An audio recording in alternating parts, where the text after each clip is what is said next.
So we are in the middle of this series, I say this each week, What Matters to Me, inspired by one of my heroes, Steve Jobs, the founder of Apple, who said, being the richest man in the cemetery doesn't matter to me. Going to bed at night saying you've done something wonderful, now that matters to me. So I've been here 3 months, not quite 3 months actually. What matters to me?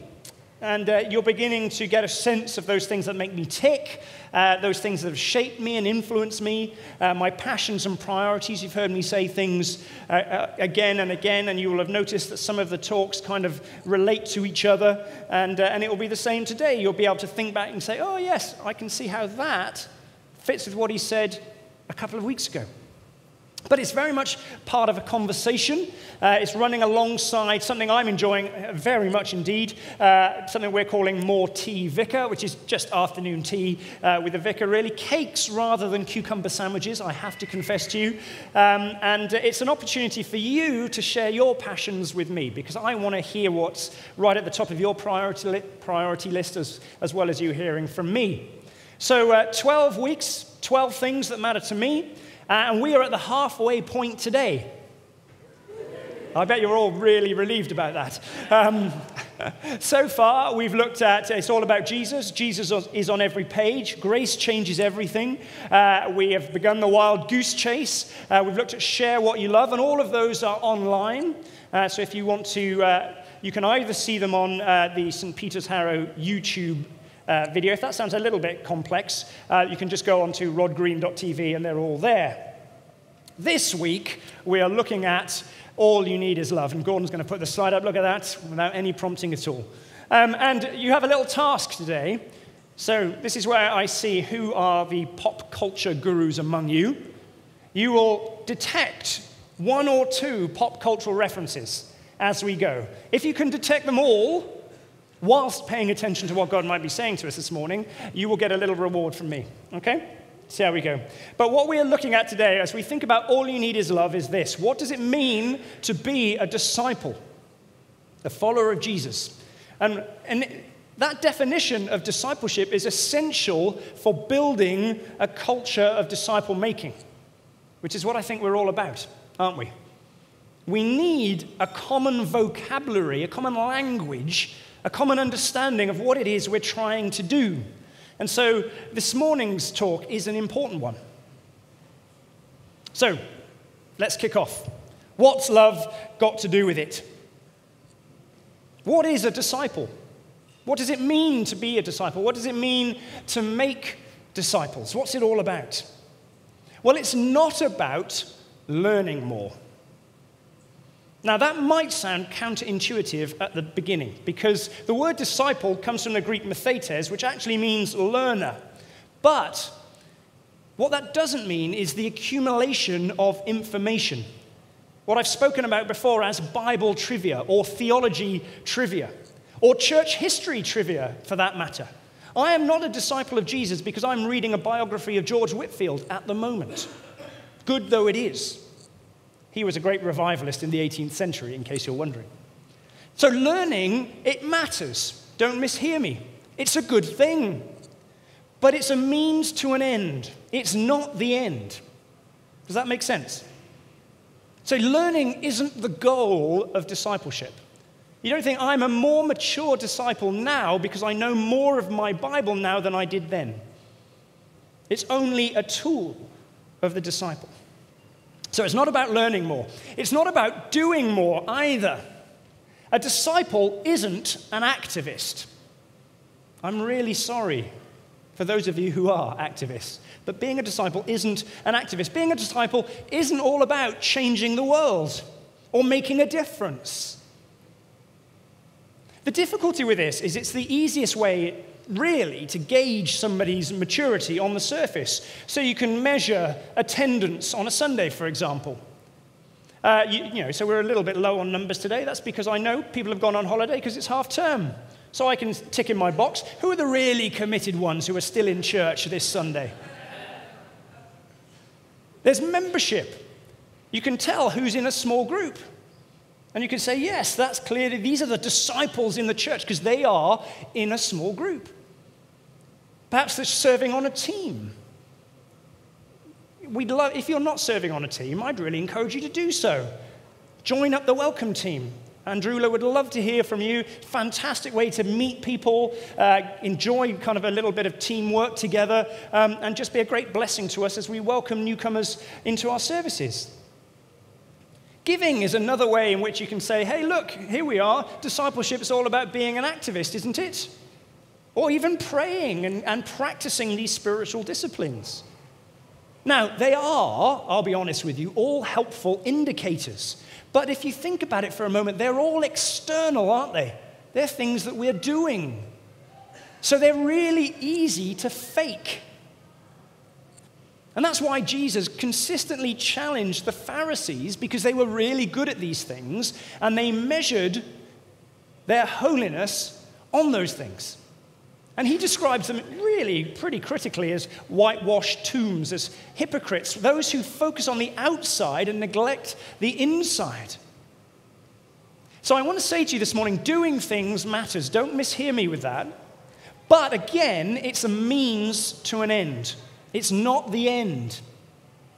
Doing things isn't the goal of a disciple. It's the practice of a disciple. So what on earth is it all about? Being a disciple. It's about loving more. The life of a disciple is the life of love. So Jesus' response to this question, what is the greatest commandment? His answer is love. And Paul, of course, agrees with Jesus, as you'd expect. So in his letter to the Roman church in chapter 13, he says, love is the fulfillment of the law. The whole thing. Now, it was Valentine's Day yesterday, so perhaps you're thinking, hang on a second, isn't love just a second-hand emotion? And it's true that the language of love in the West, it's not very precise, is it? And this is where I think the Greek actually comes in quite helpful, and C.S. Lewis drew our attention to it in his book, The Four Loves. And he says in the Greek, you've got four ways of talking about love. And when we translate it into English, we only ever use this word love, which doesn't really help us, does it? So he says the first word for love in the Greek is storge. Now just say that with me, it's a good word. Storge. Now that means affection or fondness. So it's kind of low-level love. Affection, really. The second word that the Greeks used for love was phileo. Can you say phileo or filio?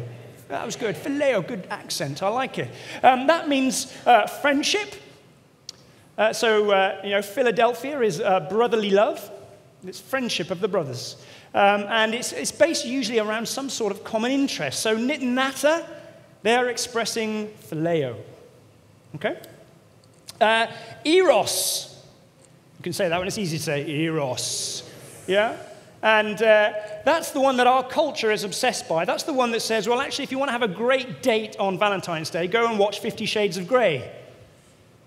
Insane. But it is erotic love, romance, if you like. But there is a fourth kind of love, a fourth word that the Greeks use, which many of you, I'm sure, will be familiar with, and that word is agape. Often translated charity, it means simply unconditional love, self-giving love, love that doesn't ask for anything in return. Loving unconditionally, that is the goal of being a disciple.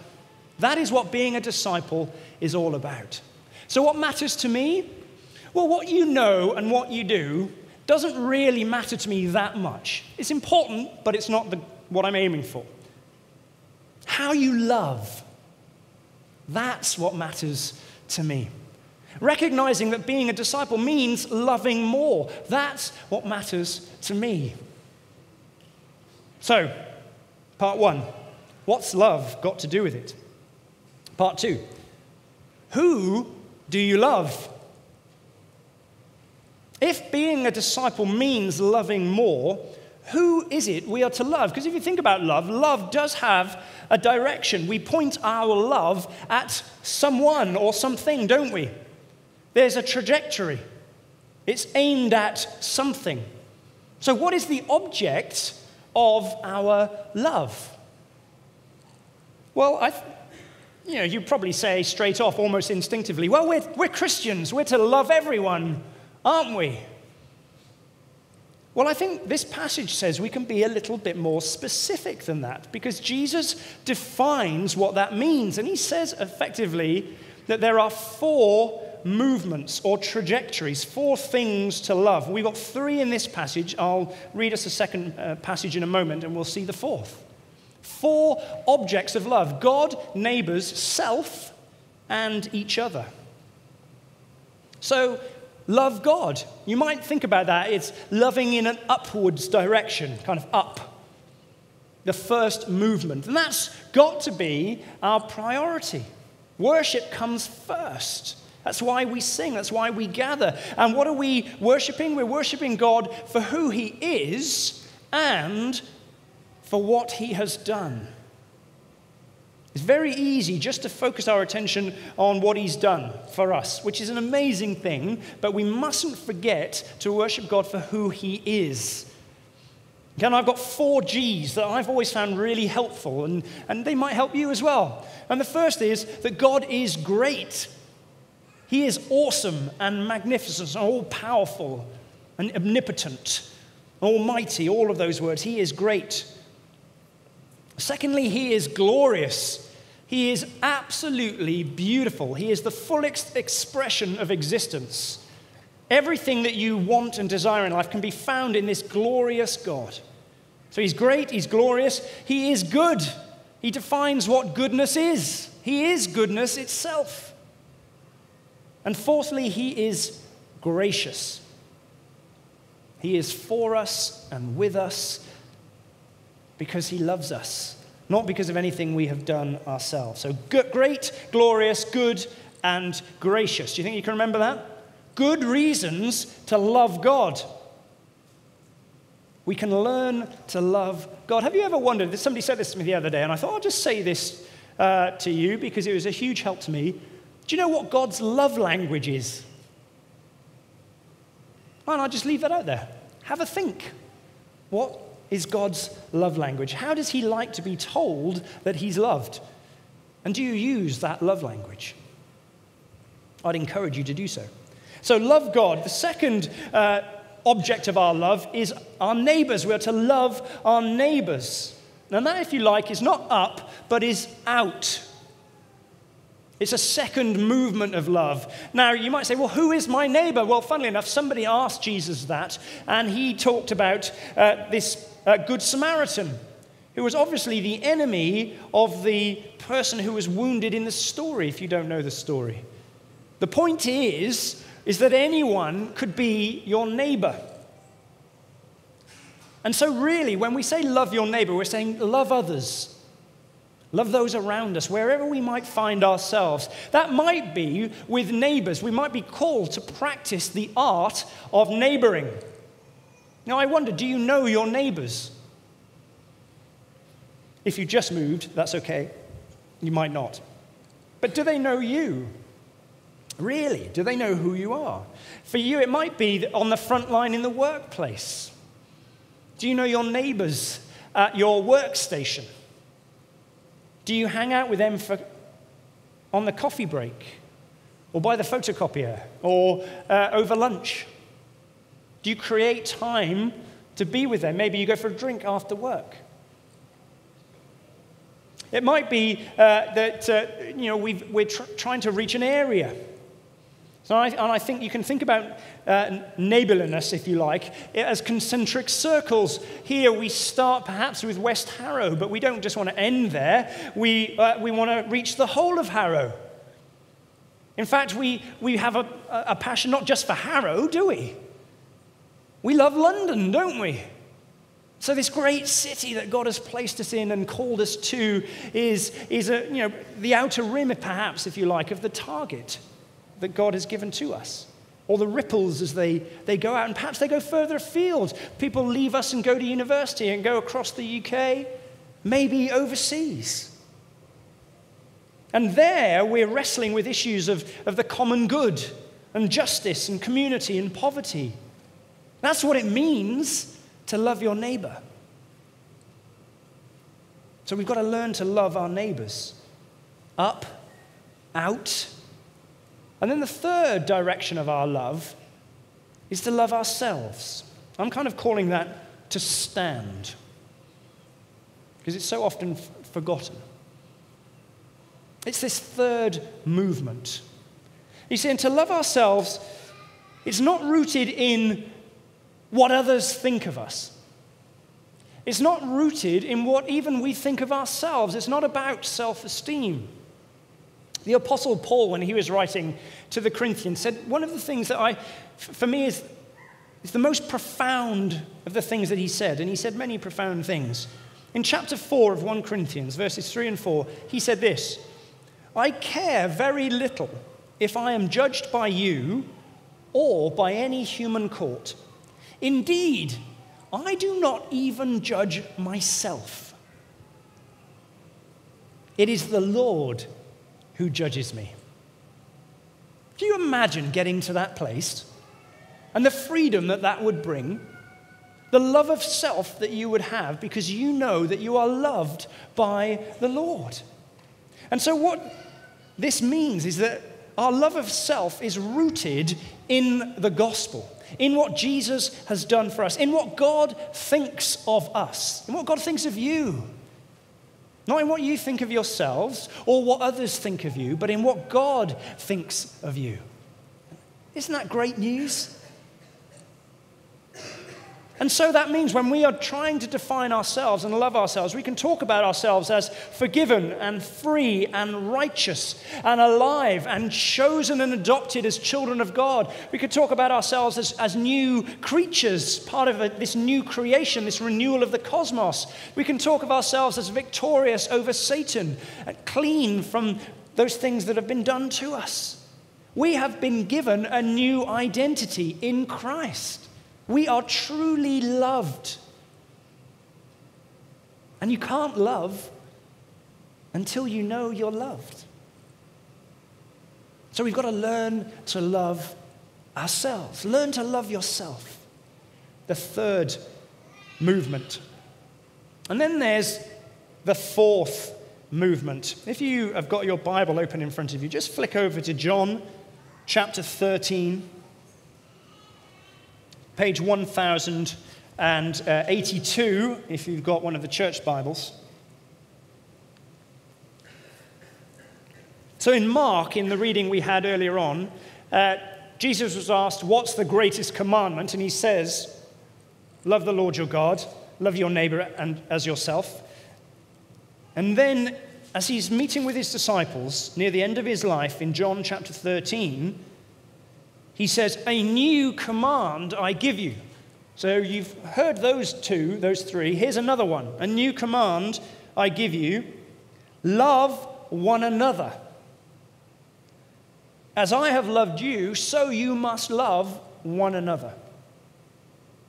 By this, all men will know that you are my disciples, if you love one another. So this is the fourth movement. We've had up, we've had out, we've stood, and now we are moving in to one another. And what he's saying here is we need to love the church.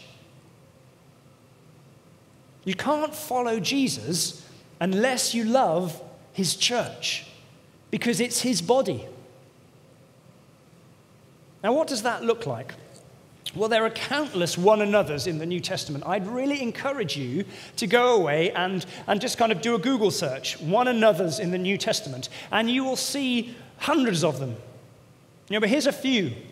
Serve one another.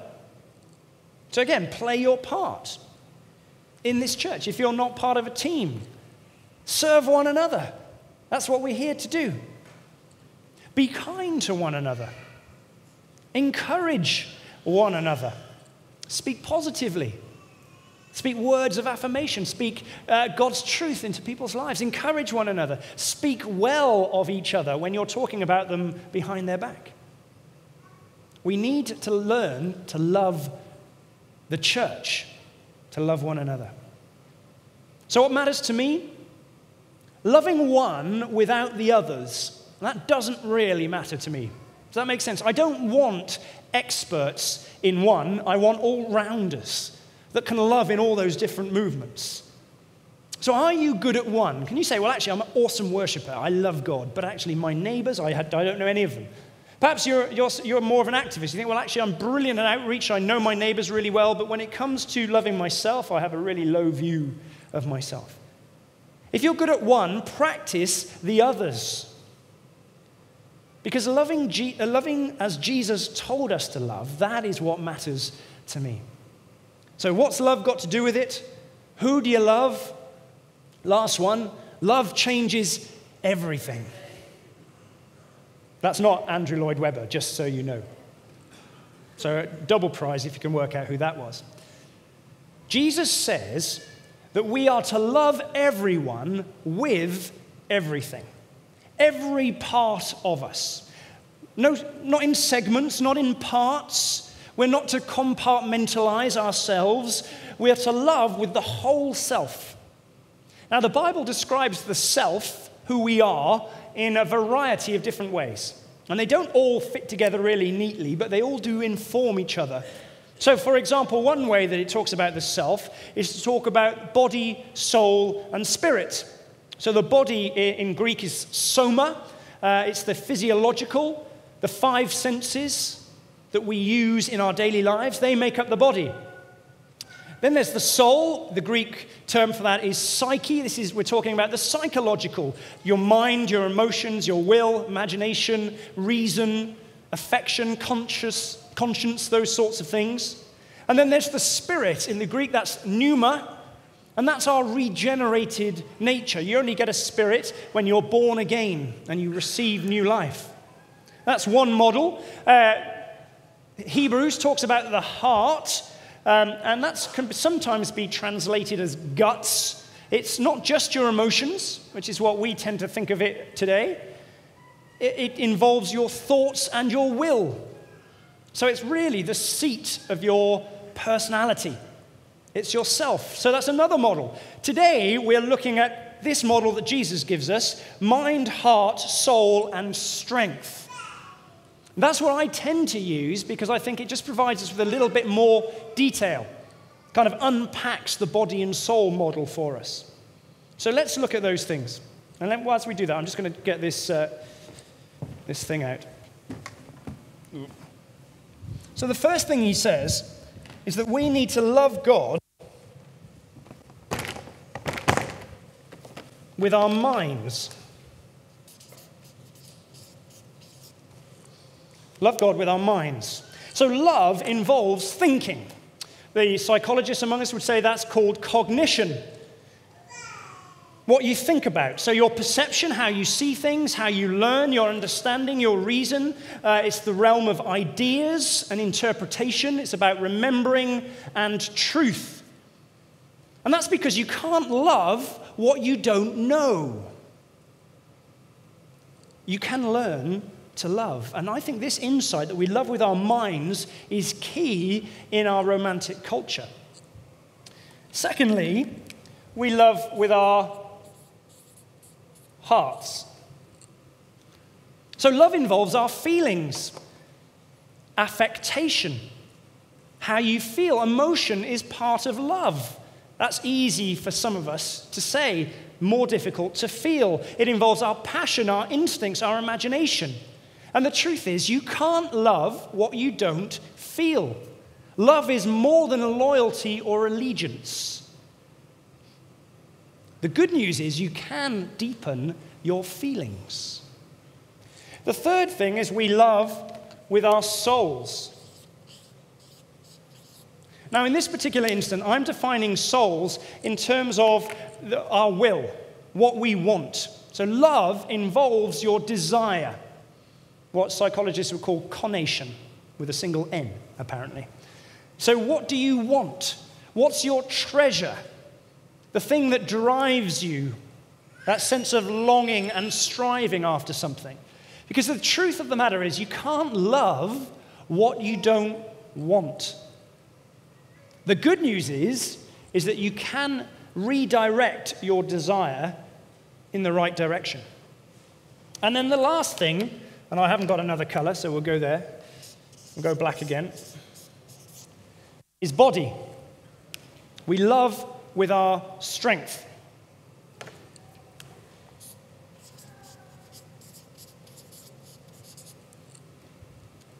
So love involves your body, what we do, our actions. It involves change and obedience. Jesus said, if you love me, keep my commands.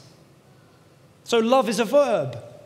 Love expresses itself practically. Love works itself out in obedience. So you can't really love if you don't do anything.